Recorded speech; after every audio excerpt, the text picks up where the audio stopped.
Because that's what this is about. This is about upgrading the operating system, you know, like this thing. I remember when I had the little BlackBerry. Here's what I remember. I remember as a teenager, I'm probably the last generation to remember what it's like not to have a phone. Just kind of interesting in of itself. I remember what it's like not to actually have cell phones. I remember when I was a teenager, I got a pager, but it didn't work. I just wore it, but it didn't work. It was just kind of like, yeah, I got a pager, you know? Are we still wearing pagers? It's coming back. Okay, well, you know, we call those what's the term? What's the technical term? Lugdites? You know, it's like a Harry Potter term or something. I don't know. Anyways, it's basically people that want to get away from technology and just go all the way back into, like, you know, pre-technology times. But anyways, the point of it is that now we have these devices that are more powerful than, you know, like computers that were the size of an entire facility. We have more computing power and access on this thing to every bit of information and strategy. We have all this spiritual information over thousands and thousands and thousands of years that's been distilled from all the great masters and teachers and mentors and emperors and sages. Literally insights and information that was forbidden by death if you weren't like an emperor, empress, or you weren't in the royal house or something. We have access to herbs and food that was punishable by death for having it. Think about that for a second. And we have access to every single bit of information that we could ever want on this little thing. So my point is, are we still using outdated technology? We may have the most upgraded technology, but it's nothing compared to this thing right here.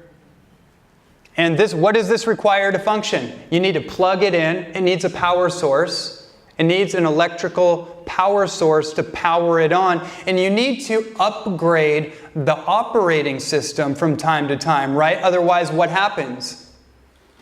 What happens? It slows down, it lags, right? I think my point is kind of obvious, right?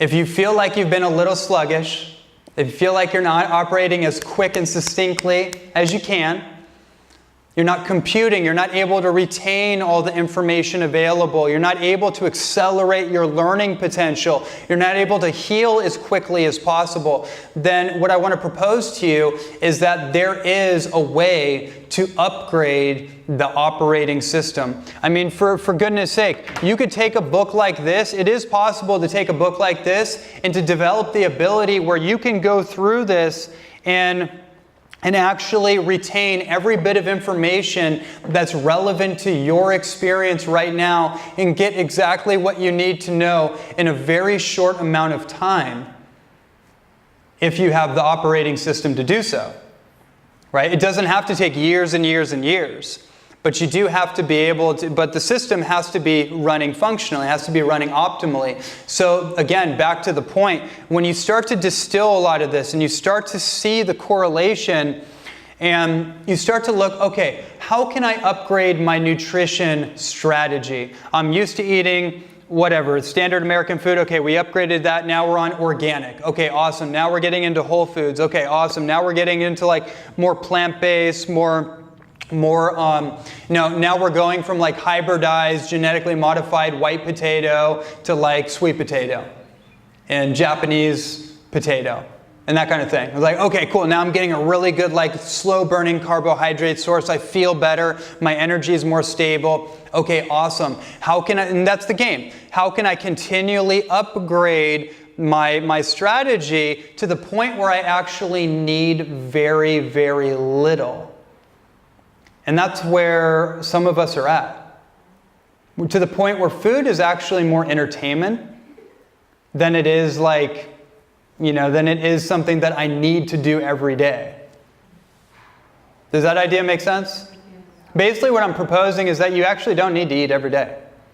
It's actually not necessary. But if you haven't upgraded the system and you haven't filled in a lot of those receptor sites with those novel, unique compounds that are in the spirulina, that are in the chlorella, that are in the cacao, that are in the wheatgrass, that are in the kamut grass, that are in the aloe vera, that are in the Hawaii-grown avocados, that are in the soursop, in the Rollinia, in the jackfruit.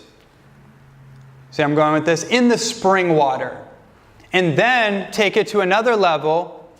All the subtle energies that get imparted to you by getting bare skin connection to the sun, which may have the most powerful DNA upgrading information available.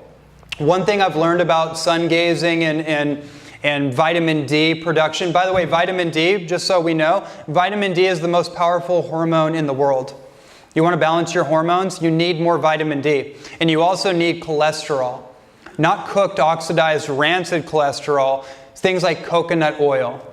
Because it will convert, if your body is working functionally, it will convert that cholesterol into a form of hormone precursors that start building your testosterone, that start building your progesterone for women, that start balancing out those tricky, hormones, that start de-estrogizing you.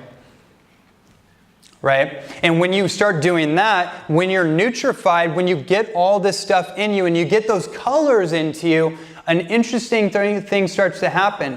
You no longer find yourself getting sunburnt. I had an amazing experience in my early raw food journey about 9 or 10 years ago where just like anyone, I always got sunburnt. That's just normal, right? If you're in the sun for too long, you're going to get burnt. Well, I had an interesting experience where the more I got into raw food, the more I started finding myself in nature. And I started in the summertime, I would just take my shirt off. I didn't think anything of it. I started enjoying the penetration of the sun. Everyone here knows we're in paradise. Everyone knows the feeling, right?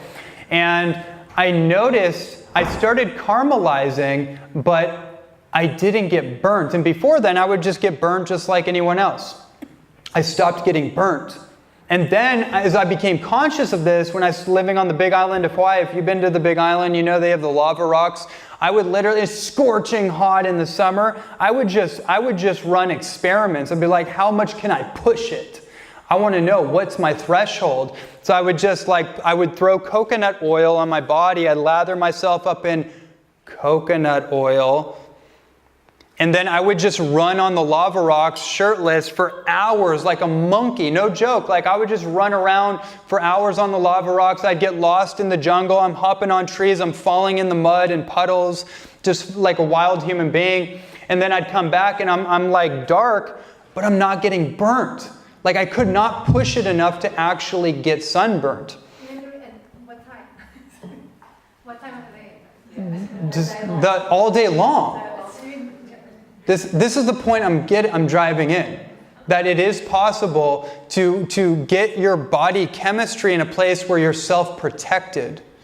The reason we get sunburnt is because we don't have the antioxidants to actually protect the pigments of our skin. The color pigments are what upgrades our DNA. And it upgrades the protective layers of our skin. Now, I'm not saying this is the same for everybody. Everybody is genetically different. So I'm just driving an example for me.